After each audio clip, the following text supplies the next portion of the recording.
In this video lesson, we'll investigate Andrew Jackson's Native American policies, the Trail of Tears, and then the re-election of Andrew Jackson.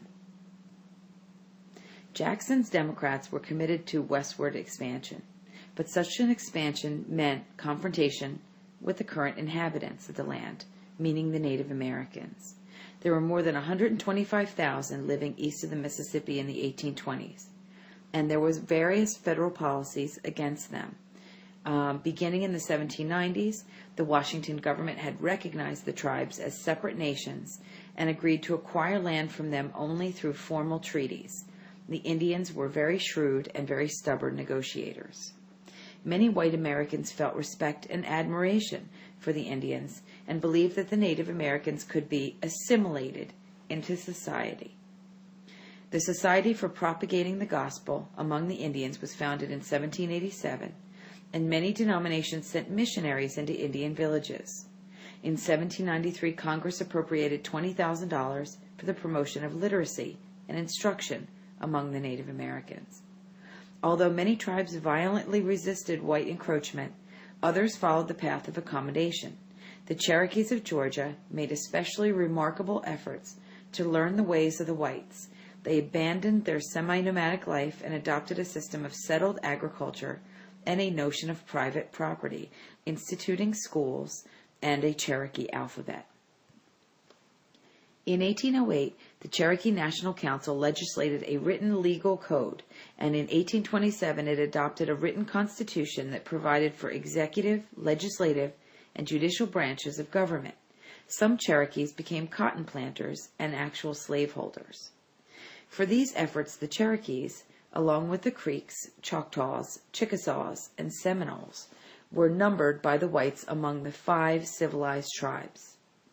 All this embrace of civilization apparently was not good enough for white settlers. In 1828, Georgia's legislature declared the Cherokee Tribal Council illegal and asserted its own jurisdiction over Indian affairs and Indian lands. The Cherokees appealed this move to the Supreme Court, which 3 times upheld the rights of the Native Americans. But President Jackson, who clearly wanted to open Indian lands to white settlement, refused to recognize the court decisions. Jackson reportedly snapped and is reported to have said, "John Marshall has made his decision, now let him enforce it."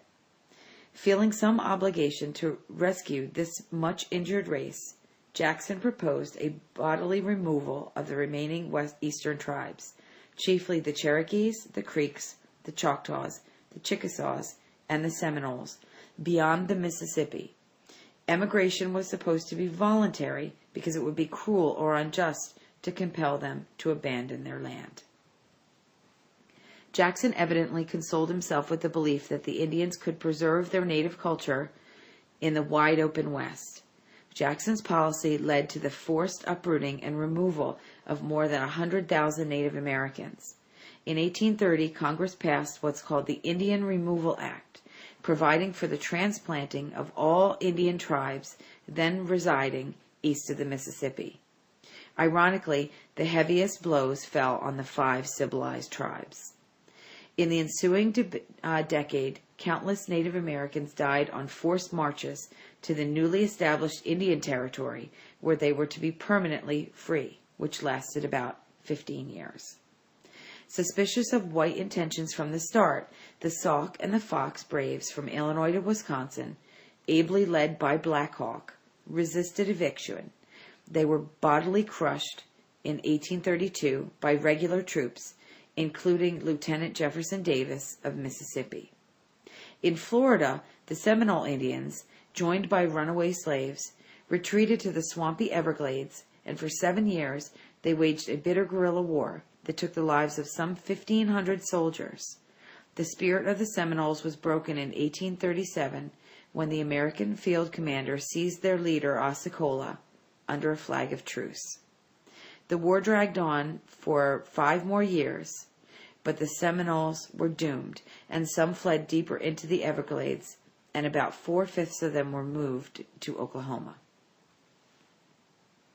President Jackson also distrusted monopolistic banking and over big business, as did his followers, and he came to share the prejudices of his own West against what was called the Bank of the United States.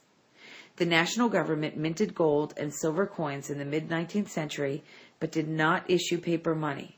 Paper notes were printed by private banks, and their value fluctuated with the health of the bank or the amount of the money printed, giving private bankers considerable power over the nation's economy. No bank in America had more power than the Bank of the United States.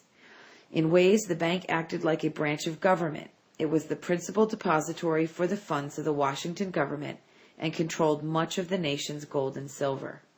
A source of credit and stability, the bank was an important part of the expanding economy. But the Bank of the United States was a private institution, accountable not to common people, but to its elite circle of moneyed investors. And its president, Nicholas Biddle, held immense and too many unconstitutional amount of power over the nation's financial affairs. Enemies of the bank dubbed him Tsar Nicholas I and called the bank a hydra of corruption. A hydra snake is shown here in this political cartoon that we will discuss in class about Andrew Jackson slaying the Bank of the United States. To some, the bank's very existence seemed to sin against the egalitarian credo of American democracy. This conviction formed the deepest source of Jackson's opposition. The bank also won no friends in the West by foreclosing on many Western farms and draining tribute into Eastern cotters. Profit, not public service, was its first priority. So the bank war erupts in 1832 when Daniel Webster and Henry Clay present Congress with a bill to renew the Bank of the United States charter, which actually did not expire until 1836. Henry Clay pushed for renewal early to make it an election issue in 1832, and Clay's scheme was to ram a recharter bill through Congress and then send it off to the White House. If Jackson signed it, he would alienate his worshipful Western followers. If he vetoed it, as seemed certain, he would presumably lose the presidency and forthcoming election by alienating the wealthy and influential groups of the East. The recharter bill slid through Congress, but was killed by a scorching veto from Jackson. The old hero declared the monopolistic bank to be unconstitutional. Of course, the Supreme Court had declared it constitutional in the case of McCulloch versus Maryland. Jackson's veto message reverberated with constitutional consequences. It not only squashed the bank bill, but amplified the power of the presidency. All previous vetoes had rested almost exclusively on questions of constitutionality, but Jackson essentially argued that he was vetoing the bill because he found it harmful to the nation. Clay and Jackson were the chief gladiators in the looming electoral combat in 1832. The grizzled old general, who had earlier favored one term for a president and rotation in office, was easily persuaded by his cronies and friends not to rotate himself out of office. The old hero's adherents again raised the Hickory pole and bellowed, "Jackson forever, go to the whole hog." Clay's admirers shouted, "Freedom and Clay." Novel features made the campaign of 1832 especially memorable. For the first time, a third party entered the field, the newborn anti-Masonic party, which opposed the influence and fearsome secrecy of the Masonic order. The anti-Masons appealed to long-standing American suspicions of secret societies, which they condemned as citadels of privilege or monopoly. But since Jackson himself was a Mason and gloried in his membership, it was an anti-Jackson party. The anti-Masons also attracted support from evangelical Protestant groups seeking to use political power to effect moral and religious reforms. A further novelty of the presidential contest in 1832 was the calling of national nominating conventions to name candidates. Henry Clay and his National Republicans enjoyed advantages in this situation. Ample funds flowed into their campaign chest. Most of the newspaper editors, and some of them bought with Biddle's bank loans, wrote badly about Jackson. Yet Jackson, idol of the masses, easily defeated the big-money Kentuckian. A Jackson wave again surged into Pennsylvania and swept over the West and South, and even washed into New England. Its charter denied, The Bank of the United States was due to expire in 1836, but Jackson was not one to let the financial octopus die in peace. He was convinced that he now had a mandate from voters for its extermination, and feared that there might be a recharter. Jackson decided in 1833 to bury the bank for good by removing the federal deposits from its vaults. He proposed depositing no more funds with Biddle and gradually allowed the shrinking deposits to defray the day-by-day expenses of the government. Removing the deposits involved nasty complications. The president's closest advisors opposed this unnecessary, possibly unconstitutional, and certainly vindictive policy. Jackson was forced to reshuffle his cabinet twice before he could find a Secretary of the Treasury who would bend to his iron will, and a desperate Biddle called in his bank loans, hoping to illustrate the bank's importance by producing a minor financial crisis. Nicholas Biddle, president of the bank, is seen here in this picture. A number of wobblier banks were driven to the wall by Biddle's panic, but Jackson's resolution was firm.